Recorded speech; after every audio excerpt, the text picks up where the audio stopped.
가족끼리 매정하게 보일 수 있더라도 대출 이자는 꼭 챙기시기 바랍니다.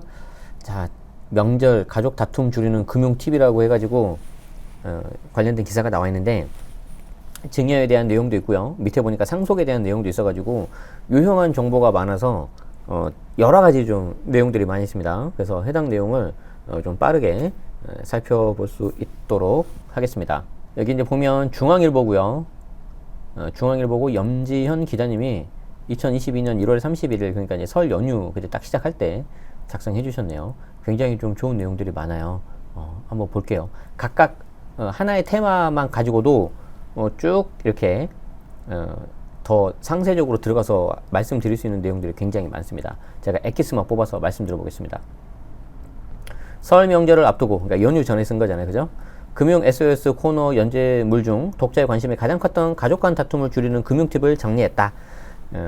우리 명절은 또 계속 있으니까 확인하시기 바랍니다. 핵심이 뭐냐면 가족 간 돈 거래라고 하더라도 명확한 꼬리표를 남겨야 된다. 이게 좀 우리 가족 입장에서는 좀 뭔가 매정한 거죠. 그런데 하도 시절이 하소상하니 이렇게 꼬리표를 남겨놓는 게 좋다는 겁니다.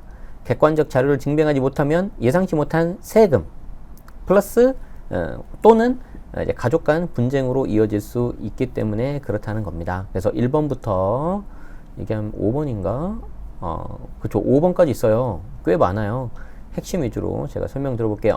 자, 1번. 가족 간 대출이자 4.6%.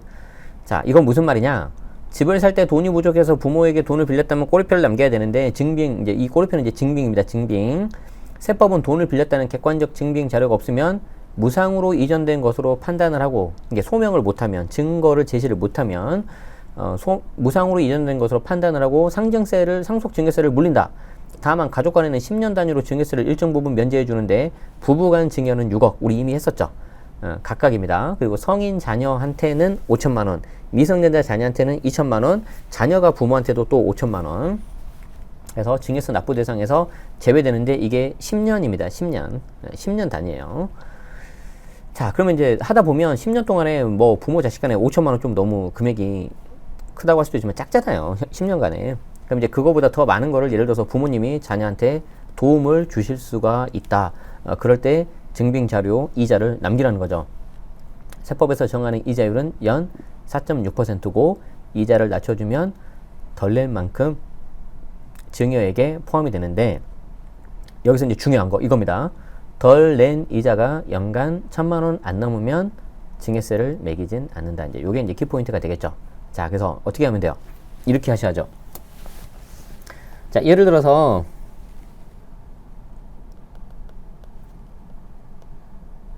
2억을 차용을 합니다. 그럼 원칙은 뭐예요? 이 원칙은 2억에다가 4.6%를 해가지고 이자를 줘야 되잖아요. 자, 그러면 2억에다가 4.6% 이자를 하면은 이게 이제 920만 원 나오거든요. 그런데 예외로 2억에 1.0%만 해볼까요? 그럼 이게 얼마 나오죠? 200만 원이 나오겠죠. 그럼 이 차익이 어떻게 되냐? 720만 원 연간. 근데 이게 어떻게 되는 거죠? 1,000만 원보다 작잖아요. 1,000만 원보다 작잖아. 그러면 오케이라는 오케이. 이해되죠? 그래서 우리는 뭘 기억을 해야 된다? 일단 4.6%가 맞다. 여기 원칙대로 한다. 그렇지만 1,000만 원, 연간 1,000만 원 이하라면은 이것도 괜찮다. 오케이다. 그래서 여기에 대해서 좀 약간 합리적으로 이렇게 좀 조절을 할 수가 있다는 거죠. 극단적으로 예를 들어서 이게 2억에 대해서 0%면 어떻게 되는 거예요? 920만 원 안 내지만 920만 원도 1,000만 원보다 작잖아요. 괜찮아요. 괜찮아요. 그런데 이제 이게 한번 해보니까 괜찮으니까 계속 막 이제 좋아가지고 2억이 3억 되고 3억이 4억 되고 그러다 보면 이제 돈 넘어가죠. 그러면 이제 문제가 될 수 있어요. 그렇기 때문에 가급적이면은 저는 좀 소액이라도 이자를 좀 한 1%, 2%라도 좀 하시는 게 좋지 않을까 싶습니다. 왜냐하면 이제 4.6% 해도 원칙대로 해도 좋긴 한데 금액도 부담이 되고 엄밀히 말해서 또 여기에 대해서 이제 비영업대금 이익에 대해서 또 막 세금 신고되고 복잡하거든요. 자, 세무사 분들은 뭐라고 조언을 주시냐면, 돈 거래할 때 금전 소비대체 계약서, 그리고 이른바 차용증 남기는 방법을 추천한다. 이게 증빙을 다 남기고 하셔야 되는 거고요. 저는 뭐라고 말씀드렸습니까? 저는 비록 세무사는 아니지만, 일반적인 개인이지만, 여러분들에게 방송에서 뭐라고 말씀을 드렸냐면, 그냥 제3자와 거래한다고 생각하십시오. 라고 했죠. 예를 들어서 여러분들이 자녀에게 3억을 빌려줘요. 주택자금으로. 이제 증여세를 안 내기 위해서, 뭐, 계약서도 쓰고, 뭐, 이렇게 이자도 받고, 그렇게 하는데, 그걸 그냥 제3자하고 하는 것처럼 쓰면 돼요. 그게 핵심이에요. 그게 핵심. 네, 더 쉽게 말씀드려서 그럴 리 없지만 여러분이 만약에 저에게 3억을 빌려준다고 하세요. 아무리 제가 방송도 하고 여러분이 저를 좋아한다고 하시지만 당연히 계약서 쓰고 이자 언제까지 갚고 한 달에 얼마로 해가지고 이쪽 계좌로 넣으세요. 만기는 뭐 이런 식으로 해가지고 뭐 일시상환 혹은 분할상환 해가지고 갚으세요. 적을 거 아니에요? 그냥 그렇게 똑같이 하시면 돼요. 자녀한테도. 네, 객관적으로. 네, 그러면 뒤탈이 없는데 이제 뭐 부모님들이 뭐 내리사랑, 자식사랑 뭐 어쩔 수 없죠. 뭔가 또 편의를 봐주고 하다가 문제가 생긴다. 자, 그거 조심하시고요. 원정훈 세무사님도 이렇게 말씀하셨죠. 아무리 적은 돈이라도 자금조차 남길 수 있도록 가족 간의 차용증을 작성해둬라. 이게 안전하다. 그리고 이제 가족 간에 이렇게 했을 때 뭔가 제3자의 객관적인 증빙이 필요하면 그때 공증을 하는 거지, 공증을 했다고 해서 무조건 괜찮고 그런 거 아니에요. 그래서 핵심은 뭐냐면 누가 보더라도 인정을 해줄 수 있는 그 방법을 쓰면 됩니다. 그런데 종이를 쓰면 그 종이를 언제 만드는지 모르잖아요. 그래서 저는 어떻게 써요? 공증도 좋지만 또 돈이 들어가니까 예를 들어서 이메일로 주고받는 거예요. 이메일로. 예를 들어서 내가 네이버 이메일, 뭐 다음 카카오 이메일을 썼다. 그러면 그 이메일의 수신 확인, 뭐 보낸 시각 다 찍히잖아요. 그걸 조작할 수 있어요, 여러분이? 못하잖아요.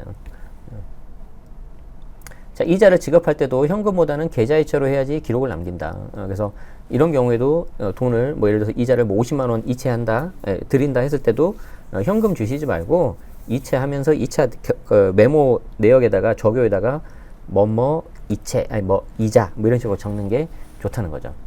그래서 이게 이제 첫 번째 핵심입니다. 아시겠죠? 두 번째, 자녀 세뱃돈을 모아서 주식 투자하면 이것도 증여되는 거냐? 자, 부모가 자녀에게 주는 생활비와 용돈, 학자금 등의 일상적인 금전거래는 세금을 물지 않는데, 그러니까 이게 무슨 말이냐면 되게 중요한 말인데, 예를 들어서 부모가 자녀한테 돈을 줘요. 그러면 그걸 전부 다 합쳐가지고 뭐 2천만, 5천만 원 해가지고 증여세 매길 거냐? 아니, 그렇지는 안 해요. 그 불가능하고. 그리고 그렇게 돈을 줬는데, 그게 뭐 예를 들어서 떡볶이 하나 사 먹어라. 뭐 밥 사 먹어라. 그거 어떻게 다 봐요, 그거를. 그렇기 때문에 일상적인 그런 경우에 용돈, 생활비 같은 경우는 큰 문제가 없는데, 이게 비과세 항목인 용돈도 만약에 안 쓰고 모아가지고, 이게 문제예요. 모아가지고 뭉텅이 돈을 만들어준 다음에 그걸로 주식이나 부동산을 매수했다. 그러면 이제 문제가 생길 수 있다는 겁니다. 물론 2천만 원 그 증여세 공제액을 안 넘으면 괜찮겠죠. 미성년자라면 10년간, 이것도 10년간이에요. 그래서 태어나자마자 곧바로 하는 게 맞다 그랬죠? 우리 애는 아직 10살 안 됐으니까 지금 해야지. 8살, 9살. 아니라니까. 그거는 여러분이 증여한 시점에서 10년을 카운트하는 거지, 자녀 나이를 기준으로 하는 게 아니에요. 또 여기에 대해서 또 세무사님이 뭐라 그랬냐면, 부모가 자녀의 용돈을 굴리다가 자칫 불린 자금까지 증여로 추정될 수 있다. 자녀가 용돈을 받을 때마다 자녀 본인 명의의 계좌에 입금해줘라. 그러니까 그 돈을, 자녀 돈을 부모가 가지고 있어서 부모 명의로 하면은 당연히 안 되는 거고, 받자마자 자녀 명의로 넣어주시는데, 그런 경우에도 또 어떻게 돼요? 오랜 시간에 걸쳐서 쌓이면은 이게 좀 애매하잖아요. 그리고 처음에 500만 원이 들어왔어요. 그리고 나중에 500만 원이 들어왔어요. 그럼 1000만 원이죠. 근데 이 500만 원 가지고 주식을 사줬어요. 그럼 얘가 1000만 원이 됐어요.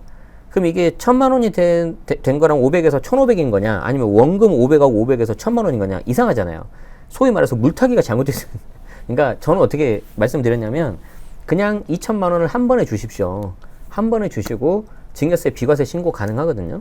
그래서 비과세 신고를 하고 그 다음에 이제 자녀 명의 계좌에 넣어가지고 그걸로 주식을 사고 그냥 쭉 놔둬라. 이렇게 말씀을 드렸고, 그렇게 하더라도 자녀 명의의 주식 계좌를 가지고 막 거래를 빈번하게 해버려요. 부모가 막 데이트레이더처럼. 그러면 그 경우에도 명의신탁 이슈가 있어요. 그 경우에는. 그렇기 때문에 너무 잦은 거래 하지 마십시오. 만약 자녀 명의 그걸 빌려가지고 한 것처럼 오해받을 수 있으니까. 그리고 이왕이면 좀 여력 되시는 분들은 2천만 원 딱 비과세 한도 맞추지 말고 한 2,500만 원, 뭐 한 2,100만 원 해가지고 증여세 몇만 원, 한 몇십만 원 그냥 내버리라 그랬잖아요. 그러면 그게 확실한 증거가 되니까. 예. 싱글족의 재산기부. 자, 이제 두 번째 마쳤고요. 세 번째. 진도 잘 나가고 있습니다. 싱글족의 재산기부. 유언장 작성이 첫걸음이다. 상당수의 상속증여 전문가는 유언장을 작성하는 게 피상속인이 원하는 방식의 유증을 위한 첫걸음이라고 강조하는데, 이게 상속 이쪽 하면요, 용어가 어렵죠. 그래서 뭐 상속인, 피상속인 이렇게 나오는데 가끔 헷갈릴 수 있거든요. 상속인이 그 상속을 받은 사람이고, 이게 소위 말해서 자녀라고 생각하면 되고요. 피상속인이 그 상속을 해주는 그 뭐 부모 이렇게 생각하시면 되는데, 외우기 좋게 하려면 어떻게 하냐면 그냥 개가 아재 개가 할까, 아재 개가 피상속인, 피토하고 돌아가셨다. 그래서 이제 돌아가신 분이 그냥 피상속인 이렇게 외우시면 돼요. 저도 그렇게 배웠어요. 그냥 외우세요. 그냥. 어쨌든 피상속인이 원하는 방식의 유증, 유언에 의한 증여를 위한 첫걸음이다. 유언장을 작성하는 게, 이걸 안 하면 민법상 법적 상속 순위에 따라서 자동으로 상속이 되고, 그런 경우에 이제 배우자와 자녀가 1순위죠. 그리고 부모가 없는 1인 가구는 형제, 자매와 조카들이 재산을 물려받는다. 저도 이거 잘 몰라요. 이쪽은 막 민법도 알아야 되고 막 그러니까. 어쨌든 어려워요. 핵심이 뭐냐면, 세무사님들도 이제 상속 이쪽 가면은 어려워 하시는 게, 뭐 그분들이 뭐 잘 몰라서 그런 게 아니라, 잘 아시는 분들 당연히 잘 아시지만, 이게 민법적인 부분도 좀 같이 봐야 돼서 좀 이게 조심스러워 하시는 분들 하는 그런 분위기더라고요. 제가 보니까. 하물며 저 같은 일반인은 얼마나 잘 모르겠습니까? 그렇죠? 그래서 여기 보세요. 위에는 세무사님들이 뭔가 조언이 나오죠. 여기 상속관에서 딱 누가 나와요? 변호사님 나오죠. 변호사님. 뭐 법무법인 우일에 계시는 방효석 변호사님은, 가족 간 법적 다툼 여지가 있다면 유언장은 직접 쓰는 것보다 공증인에게 맡기는 게 낫다. 이때는 이 공증을 받는 게 좋군요. 공정 증서에 의한 유언은 유언자가 2명의 증인 앞에서, 2명의 증인 앞에서 공증인에게 유언의 취지를 얘기하면 공증인이 이를 유언장으로 만든다. 절차도 복잡하고 비용도 한 300만 원 정도 들어간다고 하네요. 하지만 유언장 원본을 공증인이 보관하기 때문에 분실이나 위조 같은 위험이 없다. 혹시라도 이게 좀 이런 이슈가 있으신 분들은 이런 것도 좀 참고해 보시면 좋을 것 같아요. 앞으로 법적으로도 형제자매가 유류분을 요구할 권리는 사라진다. 지난해 법무부는 형제자매 유류분을 제외하는 민법 일부 개정을 입법 예고했고, 유류분은 피상속인의 유언과 관계없이 유족이 유산의 일정 부분을 상속받는 권리다. 그러니까 거기에 대해서 내가 좀 못 받은 것 같다, 그러니까 좀 더 해달라, 그런 권리가 이제 사라진다는 거죠. 저도 이 부분은 잘 모르겠습니다. 밑에 나오긴 하네요. 현행 민법상 배우자와 직계비속은 법정 상속분의 2분의 1, 직계존속과 형제자매는 3분의 1을 요구할 수 있는데, 이번에 법이 바뀌면 더는 여기에 대한 유류분이라고 합니다. 요구할 수가 없다. 그래서 이런 것도 좀 참고하시면 좋을 것 같고요. 이게 이제 세 번째, 유언장 작성이 첫걸음인데, 핵심은 뭐예요? 증거 남이라는 거지, 증거. 그리고 그 증거는 누구나 인정할 수 있는 객관적인 것이어야 된다. 그게 핵심입니다. 우리 위에서 봤던 거하고 일맥상통해요. 자, 네 번째 갑시다. 자, 10억 아파트 상속세를 줄이려면 빚, 부채도 같이 물려줘버려라. 서울 아파트 값이 급등하면서 자산가의 몫으로만 여겼던 상속세 납부 대상자가 크게 늘었다. 물론 저희가 이제 세무사 공부할 때가 이제 너무 오래되긴 했는데, 그때 2009년부터 11년까지 이렇게 했었거든요. 벌써 한 10년이 넘었죠.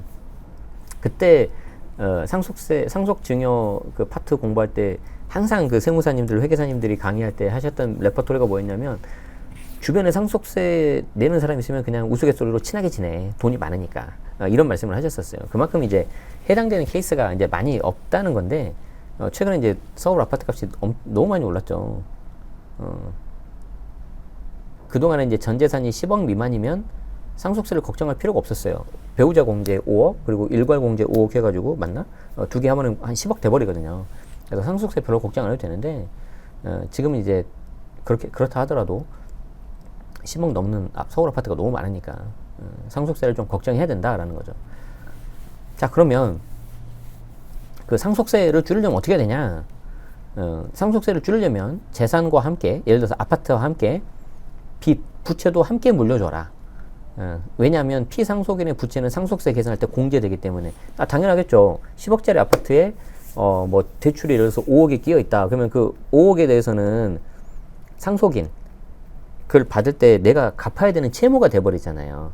그러면 나머지 5억에 대해서만 내가 상속받은 거 무상으로 이전됐으니까 그렇게 해야 되겠죠. 10억 전체에 대해서 상속세 내려면 너무 억울하죠. 그죠? 세무사들이 부모 봉양을 위해 돈을 빌릴 때 자녀가 대출받는 것보다 부모 명의로 대출받는 게 낫다고 조언하는 이유다. 특히 자녀 명의로 대출을 받으면 다시 부모에게 돈을 빌려줬다는 채무 관계를 입증해야 된다. 세법에서는 가족이나 친족 등의 재산이 무상으로 이전되면 상속이나 증여로 보고 세금 부과하는데 부모가 자녀에게 돈을 빌려도 이자 4.6% 지급해야 된다. 매정해 보일지 모르더라도 가급적 부모 통장에서 돈이 나가는 방식이 세금상 다툼을 줄일 수 있다. 물론 주의해야 될 게 있다. 피상속인은 대출받은 돈을 생활비에 쓰더라도 어디에 쓰는지 꼬리표를 남겨야 된다. 피상속인이 일정 기간 재산을 인출하거나 빚을 늘린 경우 자금 용도를 객관적으로 입증하지 못한 금액에 대해선 상속인이 물려받은 것으로 추정하기 때문이다. 바로 추정상속 재산이다. 그래서 상속 개시 1년 이내 2억, 2년 이내는 5억 이상 상속 재산이 줄어든 경우가 대상이다. 어렵죠? 자, 이런 거예요. 일단 좀 기본적인 것만 좀 말씀드리자면은, 예를 들어서 이 A 아파트가 이렇게 있는데 이게 이제 10억이라고요. 10억 이상이라고 합시다. 근데 이제 이게 이렇게 상속이 되는 거예요. 그러면 이 상속인 같은 경우에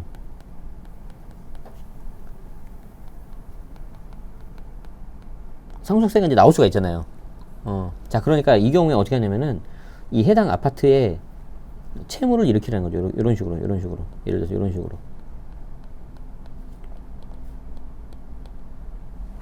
부채를 일으키면은 뭐에 대해서만 세금이 나오냐면 나머지 부분에 대해서만 이렇게 나오니까 여기 검정색 부분이 만약에 10억 이하다. 그러면은 이제 상속세가 안 나올 수 있겠죠. 이런 말이에요. 자, 그런데 이 아파트를 상속으로 이렇게 넘기기 전에 원래 갖고 있던 명의자가 이제 피상속인이잖아요.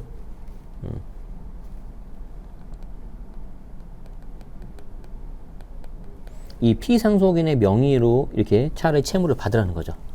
상속인으로 받고 그러지 말고. 그 내용입니다. 그 내용. 그래서 가급적 부모 통장에서 돈이 나가는 방식으로 해야지 세금상 다툼을 줄일 수가 있다. 그쵸. 그런데 이제 이거를 그냥 무작정 이렇게 대출을 받고 또 남용을 하거나 뭐 다른 용도로 쓰면 좀 문제가 될 수 있기 때문에 혹시 이렇게 하실 분들은 사전에 좀 확인을 하고 좀 진행하시는 게 좋을 것 같습니다. 자, 그리고 이제 이 4번하고 좀 같이 봐야 되는 게 바로 이제 5번인데 이거예요. 상속 포기. 이거 있죠. 상속 포기 잘못하면 손주가 이 빚이 대물림 되는 경우가 있다. 자, 이게 뭐냐? 자, 부모의 빚이 물려받을 재산보다 많다면 상속 포기를 선택할 수가 있죠. 예를 들어서 부모 재산이 예를 들어서 5억인데 뭐 채무가 10억이다. 그러면 이제 별다른 장치가 없어버리면 그걸 내가 다 떠안아야 되잖아요. 상속인이. 그러면 오히려 손해죠. 그리고 이제 부모 입장에서는 그걸 또 이제 자녀한테 어떻게 족쇄를 하나 남기는 거잖아요. 굉장히 안타까운 케이스가 될 수 있지 않습니까? 자, 그런 걸 막기 위해서 이제 상속 포기라는 제도가 있죠. 상속 포기. 상속인의 지위를 포기하는 것으로 재산은 물론 채무까지 물려받지 않는 거죠. 그런데 여기서 주의해야 될 게 있다. 이 빚도 대물림 된다는 거다. 자, 상속인 자녀가 모두 상속 포기를 하면은 손 자녀에게 빚이 상속된다. 그러니까 그 밑으로 계속 간다는 거죠. 이렇게. 그 뭐지? 이번 설 연휴 때 보니까 그 영화 뭐 싱크홀인가 그거 하던데 그 막 구멍이 나가지고 집이 내려가잖아요. 막 계속 내려가잖아요. 아마 그런 느낌이라고 생각하시면 돼요. 1순위 상속인이 상속 포기를 하면 2순위, 3순위, 4순위로 이렇게 차례대로 넘어간다는 거예요. 채무가. 조심해야 되겠죠. 자, 여기서 또 이제 상속 나오니까 또 이제 변호사님 나오죠. 자, 한번 어떤 말씀하시는지 볼까요?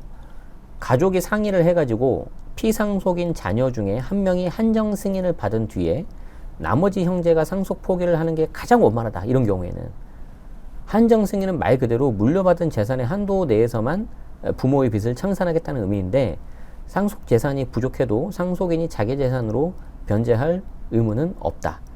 다만 한정 승인은 절차가 까다롭고 주의할 점이 많다. 먼저 상속인은 한정 승인을 받은 사실을 채권자에게 알리기 위해서 신문 공고를 해야 된다. 뭔가 좀 어렵긴 하네요. 이후 채권자에게 채권액 비율에 맞게 채무를 갚는다. 이때 피상속인의 재산이 될 수 있는 재산을 처분하거나 누락하면 한정 승인 효과가 사라질 수 있다.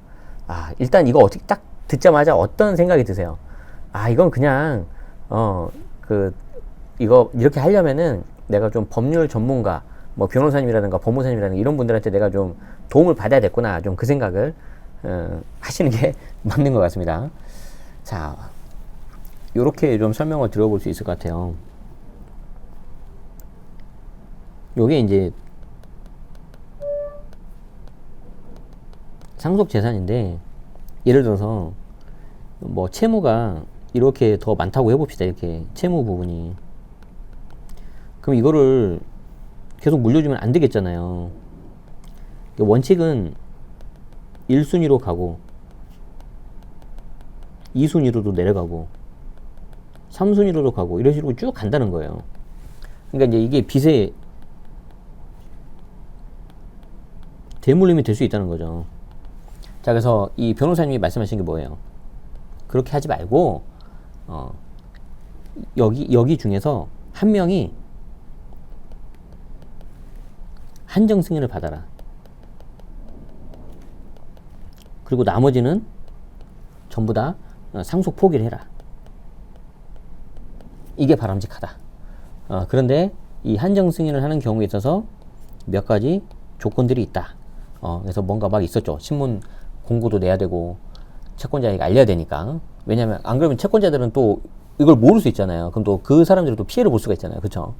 그리고 비율에 맞게 채무를 갚고 뭐 재산을 처분하거나 누락하면 또 안 되고 막 여러 가지 조건들이 있었어요. 지금 보니까. 그래서 이런 것들은 좀 전문가의 도움을 받으셔서 하시는 게 좋고, 중요한 건 뭐냐면 이 모든 것들을 뭐 한정 승인이든 상속 포기든, 상속 포기 같은 경우에도 여기서 포기하면 여기서도 또 포기해야 되고 또 포기해야 되고 계속 포기해야 되는데 끝까지 상속 포기를 해야 된대요. 안 그러면은 여기서 포기했는데 여긴 모르잖아요. 그거를. 그럼 이렇게 넘어가 버린대요. 자, 그렇기 때문에 그런 부분을 아시려면은 상속이 개시되고 나서 좀 황망하시고 경황이 없으시겠지만, 제가 알기로는 6개월 안에 그걸 다 해야 되니까 좀 힘드신 거 극복하시고 이렇게 좀 하시는 게 좋지 않을까, 좀 그런 생각이 듭니다. 세법적인 측면도 있지만 이 경우에는 좀 법률적인 도움이 더 많이 필요하실 수가 있기 때문에 어떤 여기 나와 있는 것처럼 어떤 변호사님도 도움이라든가 좀 그런 도움을 받으셔가지고 하시는 게 맞는 것 같아요. 그래서 저는 처음에 대출 이자 4.6% 요거에 대해서 이제 좀 더 설명드리고, 차용증 쓴다고 해서 다 되는 거 아니고 좀 이런 거에 대해서 좀 말씀을 드리려고 했었는데, 뒤에 이제 상속 이런 내용까지 있어서 말씀드린 김에 저도 많이는 모르지만 일단은 지금은 좀 약간 얕더라도 넓게 좀 알고 있어야 되거든요. 아예 모르는 것보다. 그래서 제가 알고 있는 관련해가지고 또 얼마 전에도 아는 세무사님하고도 통화한 적이 있어가지고 좀 말씀을 드리는 게 좋겠다라는 생각에서 가져왔습니다. 네, 어떻게 도움 되셨습니까? 도움 되셨다면 좋아요, 구독 부탁드리고요. 2부에는 아마 지난 연말이었었죠. 공시가격 1억이야. 여기서 이제 기획조사 한다고 이제 나왔었는데, 여기에 대한 이제 결과가 나왔어요. 이에 대한 내용을 제가 좀 설명드려 보도록 하죠. 네. 라이브 참여하신 분들은 그냥 계속 계시면 되고요. 별도 영상으로 편집된 영상 보시는 분들은 그 후속 영상을 보시면 될 것 같습니다. 네. 시청해주셔서 감사합니다. 고맙습니다.